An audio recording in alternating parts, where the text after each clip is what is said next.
Kantor Bahasa Provinsi Sulawesi Tenggara melaksanakan malam puncak pemilihan sekaligus penobatan Duta Bahasa Sulawesi Tenggara tahun 2020 minggu kemarin.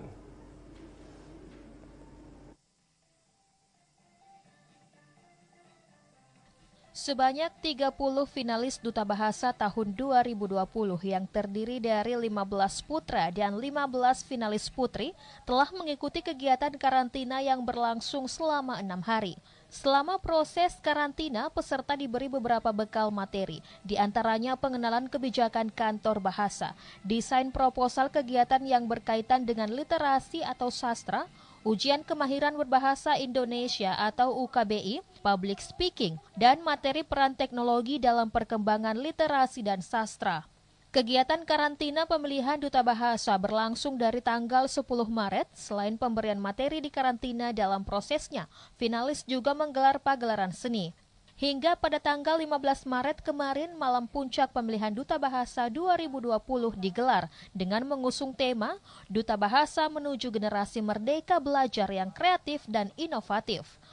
Malam puncak pemilihan dibuka oleh presentase program dari Ikatan Alumni Duta Bahasa Sulawesi Tenggara, yakni majalah Pogau Makesa, dan kamus elektronik yang berisi bahasa daerah Sulawesi Tenggara Etnolingua.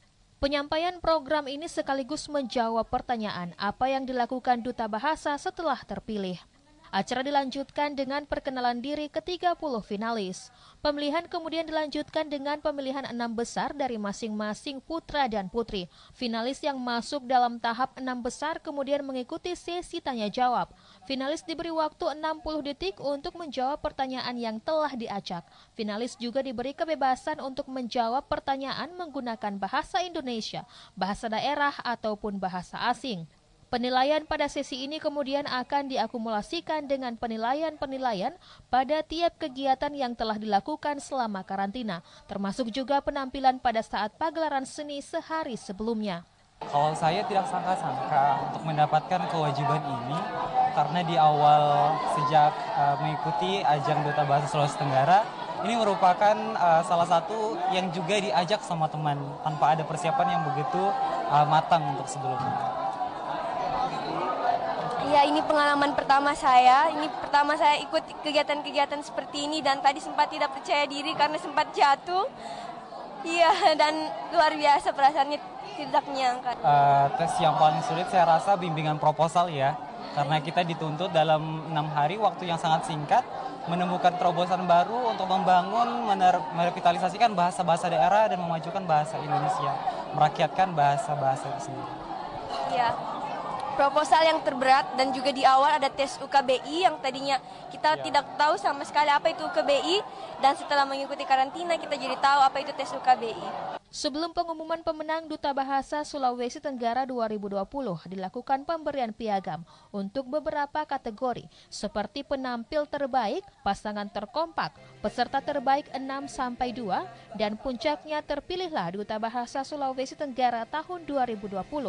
Dari kategori putra diraih oleh Rajab dan dari kategori putri diraih oleh Sri Asmini. 5 juta rupiah, sedangkan untuk terbaik 2 mendapatkan uang pembinaan senilai 4.500.000 rupiah. Bahasa Provinsi Sulawesi Tenggara dan juga Kepala Kantor Bahasa Sulawesi Tenggara Sandra Safitri berharap Duta Bahasa tahun 2020 mampu lebih baik dari sebelumnya, termasuk dalam capaian pada pagelaran Duta Bahasa Nasional nantinya. Tentu saja lebih bagus daripada yang tahun lalu. Harapan kami bisa meraih lebih dari yang kemarin, tapi minimal bisa sama dari yang kemarin juara harapan 3. Ya, kami akan berusaha membimbing agar bisa mendapatkan peringkat juara di nasional. Kami akan membimbing mereka, lalu kami mencocokkan jika ada program yang mereka usulkan, kami cocokkan dengan tugas dan fungsi kantor bahasa, mana dari kegiatan itu yang bisa masuk dalam DIPA Kantor Bahasa Sulawesi Tenggara, tentu kita akan membantu untuk pendanaannya. Aswan Ikram, TVRI Sultra melapor.